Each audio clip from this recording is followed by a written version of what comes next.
अवधूत चिंतन श्री गुरुदेव दत्त. श्री स्वामी समर्थ.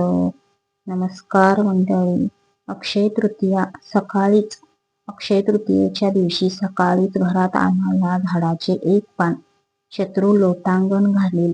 घराची, पतीची, मुलांची खूप प्रगती होईल.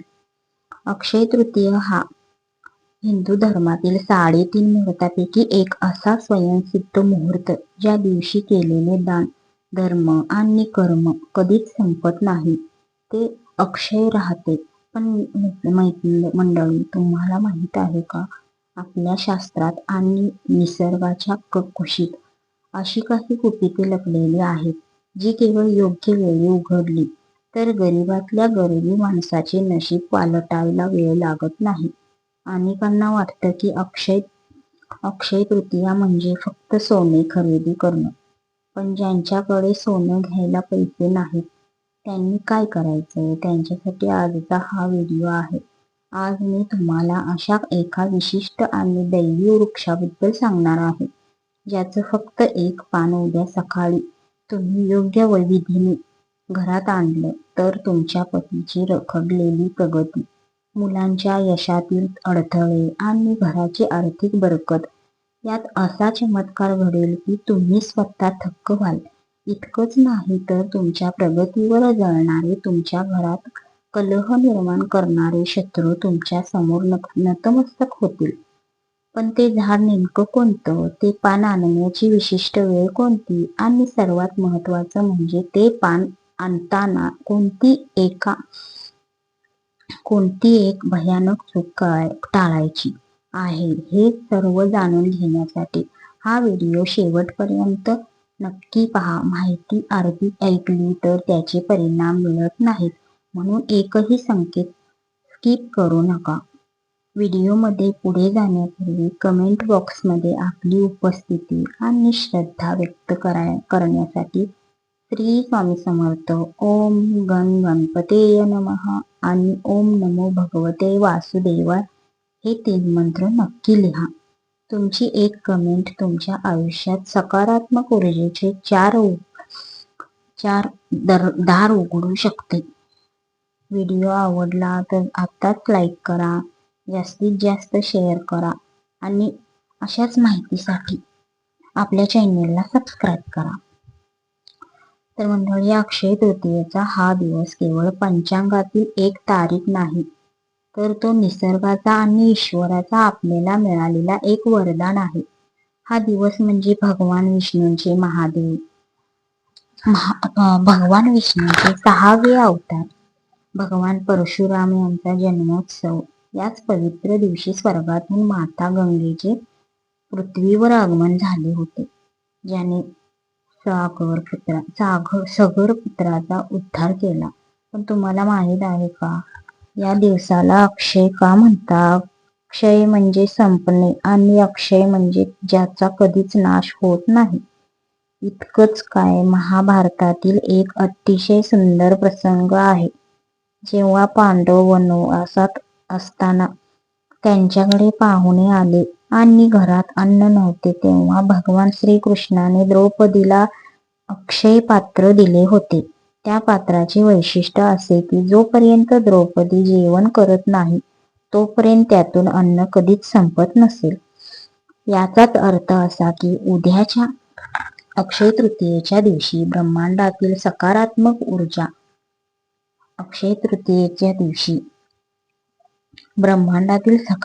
ऊर्जा तिच्या सर्वोच्च शिखरावर असते. तुम्ही अक्षय तृतीयेला काही सात्विक कर्म कराल त्याचे फळ तुम्हाला 1000 पटीने आणि तेही जन्मोजन्मी मिळत राहील. पण आता एक प्रश्न आपल्या सर्वांच्या मनात येतो. आपण तर देवाची भक्ती करतो, रोज दिवा-बत्ती करतो, तरीही आपल्याच घरात अडचणी का? आपल्यापैकी अनेक सख्या अशा आहेत ज्यांचे पती रात्रंदिवस राबतात, रक्ताचं पाणी करतात, पण हवं तसं प्रमोशन मिळत नाही. कष्ट करूनही व्यवसायात बरकत का येत नाही? हातात पैसा येतो पण तो टिकत नाही. आणि आपली मुलं किती काळजी घेतो आपण त्यांची, आपण त्याची किती काळजी घेतो. मुलं हुशार असतात, वर्षभर अभ्यास करतात, पण नेमक्या परीक्षेच्या वेळी त्यांना आठवत नाही किंवा त्यांची एकाग्रता भंग पावते. तर मंडळी, सगळं उगाच होत नसतं. यामागे असते ती म्हणजे कोणाची तरी वाईट नजर. आपल्या प्रगतीवर जळणारे लोक जगात कमी नाहीत. शत्रू नेहमी तलवार घेऊन समोर उभा नसतो. कधी कधी तो गोड बोलून आपल्या घरात येतो आणि त्याची नकारात्मक दृष्टी आपल्या सुखी संसाराला लागते. हीच बॅड एनर्जी आपल्या घराच्या प्रगतीला खीळ घालते. जेव्हा घरात अशा नकारात्मक शक्तींचा वास वाढतो तेव्हा कितीही प्रयत्न केले तरी यश हुलकावणी देतं.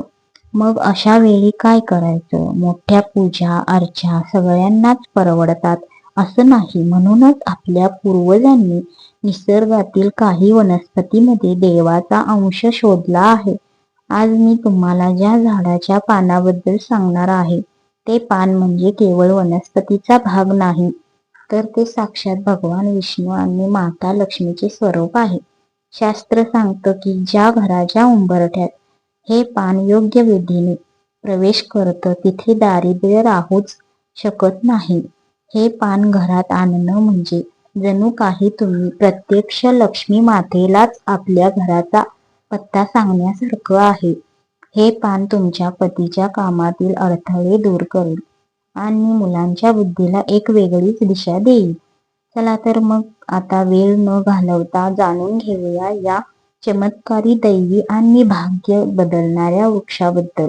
याचे एक पान उद्या अक्षय तृतीयेला तुमच्या आयुष्यात सुवर्ण काळ घेऊन येणार आहे.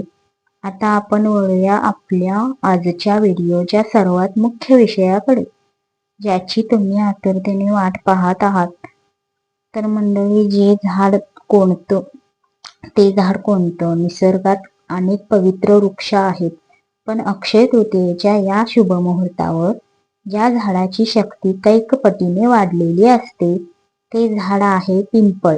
पिंपळाला आपण वृक्षराजा म्हणतो. शास्त्रात असं सांगितलं आहे की पिंपळाच्या पानात साक्षात भगवान श्री विष्णूंचा वास असतो आणि शनिवारी तर तिथे लक्ष्मी माता स्वतः वास्तव्यास असते.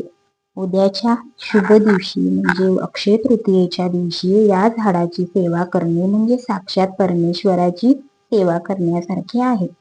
आता नीट लक्ष देऊन ऐका की तुम्हाला अक्षय तृतीयेच्या दिवशी नक्की करायचं काय आहे. तर अक्षय तृतीयेच्या दिवशी सकाळी म्हणजे अक्षय तृतीयेच्या दिवशी सूर्योदयापासून ते सकाळी 10 वाजेपर्यंतची वेळ सर्वात उत्तम आहे. शक्य असल्यास सूर्योदयापूर्वी उठा, स्नान करा आणि स्वच्छ वस्त्र परिधान करा. पण मंडळी, एक महत्वाची गोष्ट लक्षात ठेवा. देव असो वा निसर्ग, रिकाम्या हाताने कधीही कोणाकडे जाऊ नये. रिकाम्या हाताने कधीच कुठे जाऊ नये.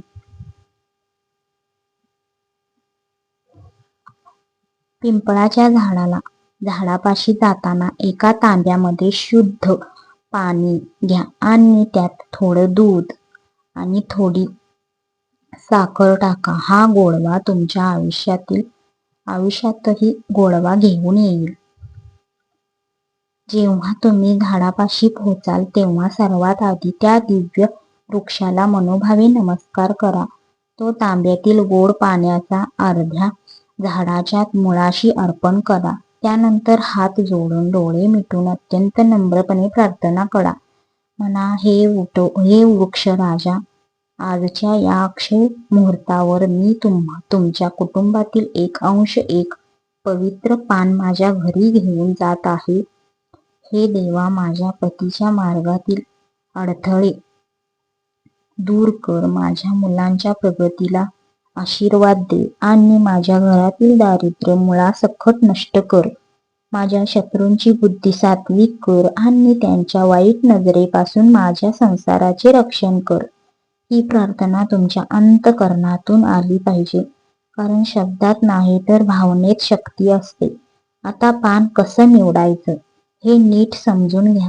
इथेच अनेक जण चुकतात. झाडाखाली पडलेलं पान, जे पान पूर्णपणे स्वच्छ आहे, ज्याला कोठेही छिद्र नाही किंवा जे सुकलेलं नाही, असं अखंड पान शोधण्याचा प्रयत्न करा. जर असं पान मिळालं तर ते निसर्गाचा आशीर्वाद समजा. पण जर झाडावरून पान तोडावं लागलं तर एकाच वेळी झटक्यात तोडू नका. आधी परवानगी मागा आणि मग देठापासून हळूवारपणे ते पान वेगळं करा. लक्षात ठेवा, कोणत्याही पक्ष्याचा घरटा असलेल्या फांदीला स्पर्श करू नका. पान हातात घेतल्यावर ते सन्मानाने जणू काही तुम्ही एखादं रत्न घरी नेत आहात अशा भावनेने आपल्या पदरात किंवा रुमालात ठेवा. घरी परतताना वाटेत कोणाशीही बोलू नका आणि चुकूनही मागे वळून पाहू नका. सरळ आपल्या घरात प्रवेश करा. हे पान तुमच्या आयुष्यात एक कशा प्रकारे चमत्कार घडवेल आणि ते कुठे ठेवायचे हे अत्यंत गुप्त उपाय मी तुम्हाला पुढच्या 5 मिनिटात सांगणार आहे. तोपर्यंत व्हिडिओला लाईक केलं नसेल तर लगेच लाईक करा, कारण पुढची माहिती तुमच्या भाग्याची आहे. तुमचे भाग्य उघडणारे ठरणार आहे. सर्वात आधी घरात आल्यावर एका चांदीच्या किंवा तांब्याच्या ताटात ते पान ठेवा. जर तुमच्याकडे गंगाजल असेल तर ते पानावर शिंपडा. गंगाजल नसेल तर शुद्ध पाण्यात थोडी हळद टाकून त्या पाण्याने पान स्वच्छ धुवून घ्या. पान पुसताना कापसाचा वापर करा, जेणेकरून त्याला कोठेही ओरखडा येणार नाही. हे करताना मनात ओम नमो भगवते वासुदेवाय या मंत्राचा जप चालू ठेवा. या शुद्धीकरणामुळे त्या पानातली नैसर्गिक ऊर्जा सक्रिय होते. आता पानाच्या गुळगुळीत भागावर लक्ष द्या. अनामिकेचा रिंग फिंगर वापर करून अष्टगंध आणि ओल्या कुंकवाने पानाच्या मध्यभागी एक स्वास्तिक काढा. स्वास्तिकाच्या एका बाजूला तुमच्या पतीचे नाव आणि दुसऱ्या बाजूला तुमच्या मुलांची नावे लिहा. तर मंडळी, नाव लिहिताना तुमच्या मनात असा भाव ठेवा की या नावासोबतच त्यांची प्रगती सुद्धा या अक्षय मुहूर्तावर कोरली जात आहे.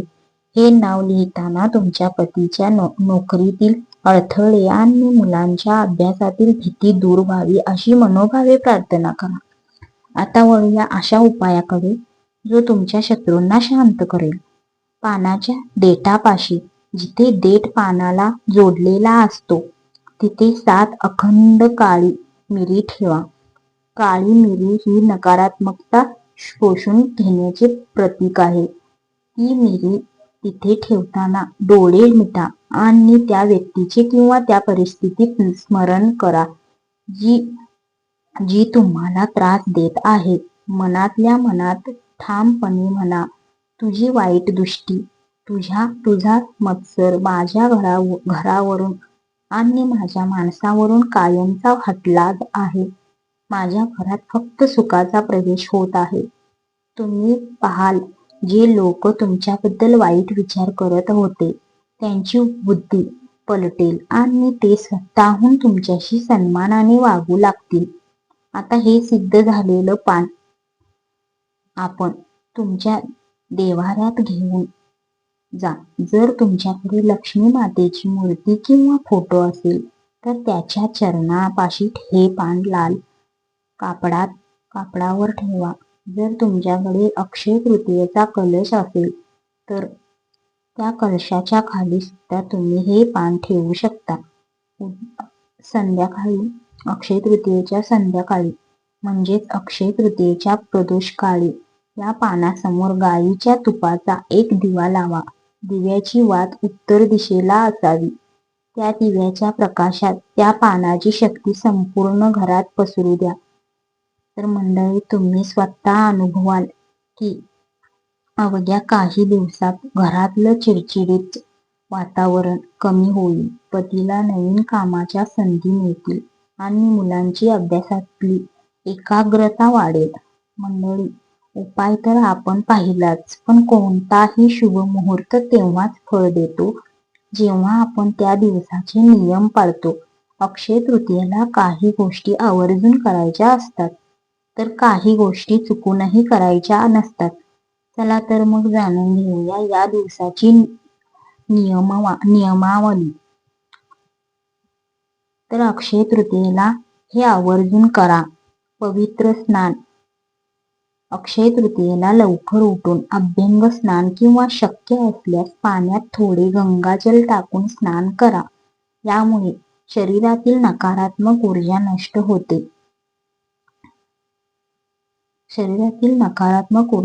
होते. या दिवशी दान करण्याला खूप महत्व आहे. उन्हाळ्याचे दिवस असल्याने गरजूंना मातीचा माठ, पंखा, छत्री किंवा थंड फळे दान करा. असं म्हणतात की या दिवशी केलेलं दान अक्षय राहतं. अक्षय तृतीयेला आपल्या पितरांचे स्मरण करून त्यांच्या नावाने पाणी किंवा अन्न दान केल्यास घराला त्यांचे आशीर्वाद मिळतात आणि घरातील कटकटी दूर होतात. सोनं किंवा नवीन वस्तू जर शक्य असेल तर सोन्याची खरेदी करा, पण जर बजेट नसेल तर काळजी करू नका. तुम्ही सोनामुखी किंवा खडा मीठ जरी विकत आणलं तरी ते सोन्या इतकंच शुभ मानलं जातं. हा आनंदाचा दिवस आहे, त्यामुळे घरात आनंदी वातावरण ठेवा. गोडधोड नैवेद्य बनवा आणि एकत्र प्रार्थना करा. अक्षय तृतीयेला हे चुकूनही करू नका. कोणाचेही मन दुखावू नका. हा सर्वात मोठा नियम आहे. उद्या म्हणजे अक्षय तृतीयेच्या दिवशी कोणाशीही वाद घालू नका, कोणाचा अपमान करू नका किंवा कोणाबद्दल मनात द्वेष धरू नका. विशेषतः आपल्या घरातील लक्ष्मीचा म्हणजे स्त्रियांचा आणि ज्येष्ठांचा अपमान करू नका. कर्ज घेऊ नका किंवा देऊ नका. अक्षय तृतीयेला लक्ष्मी स्थिर असावी लागते. या दिवशी कोणालाही पैसे उसने देऊ नका किंवा कोणाकडून कर्ज घेऊ नका, अन्यथा वर्षभर आर्थिक ओढाताण होऊ शकते. लक्ष्मीचा वास स्वच्छतेत असतो. उद्या तुमचं घर म्हणजे अक्षय तृतीयेच्या दिवशी घर, मुख्य प्रवेशद्वारे, उंबरा अस्वच्छ ठेवू नका. घरासमोर सुंदर रांगोळी काढा. या पवित्र दिवशी घरामध्ये मांसाहार, कांदा किंवा लसूण यांचा वापर टाळा. सात्विक भोजन ग्रहण करा, जेणेकरून तुमची सात्विक ऊर्जा टिकून राहील. तर जसं मी आता म्हटलं, झाडाचं पान तोडताना अत्यंत नम्र राहा. झाडाला लाथ मारणे किंवा विनाकारण फांद्या तोडणे टाळा, कारण उद्याच्या म्हणजे अक्षय तृतीयेच्या दिवशी वनस्पतीमध्ये देवाचा अंश अधिक तीव्र असतो. तर मंडळी, हे जे नियम मी तुम्हाला सांगितले ते म्हणजे काही जाचक अटी किंवा बंधन नाहीत. ही तर एक प्रकारची जीवन जगण्याची शक्ती आहे. जेव्हा आपण निसर्गाच्या नियमाशी आणि ईश्वराच्या तत्वांशी जुळून घेतो तेव्हा संपूर्ण ब्रह्मांड आपल्याला मदत करायला धावून येतो. तुम्ही फक्त एकदा पूर्ण श्रद्धेने हे नियम पाळून पहा, मग बघा तुमच्या उपायाला आणि तुमच्या प्रार्थनेला कशी दुप्पट गती मिळते. कठीण काळ हा प्रत्येकाच्या आयुष्यात येतो, पण अशा पवित्र दिवशी केलेले छोटेसे प्रयत्न दुःखाचा डोंगर पार करायला मदत करतात.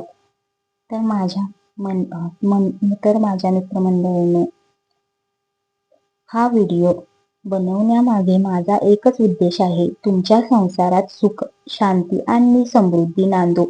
जर आजची ही माहिती तुम्हाला मनापासून मोलाची वाटली असेल, तुमच्या मनात थोडी जरी सकारात्मकता निर्माण झाली असेल, तर आत्ताच कमेंट बॉक्समध्ये श्री स्वामी समर्थ, ओम गणपतये नमः,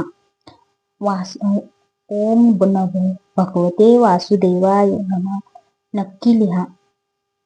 तर माहिती कशी वाटली लाईक करा, आणि जर तुम्ही अजूनही आपल्या या कुटुंबाचा भाग झाला नसाल, म्हणजे जर तुम्ही अजून सबस्क्राईब केलं नसेल, आमच्या चॅनलला सबस्क्राईब केलं नसेल तर ते आत्ताच करून घ्या आणि बेल आयकॉन दाबायला विसरू नका, कारण पुढच्या भागात मी तुमच्यासाठी एक असा सिद्धमंत्र घेऊन येणार आहे ज्याचा उच्चार अक्षय तृतीयेच्या रात्री केल्यास तुमची तिजोरी आणि अन्नाचे भांडार कधीच रिकामे होणार नाही. तर मंडळी, व्हिडिओ इथंच थांबवते. श्री स्वामी समर्थ.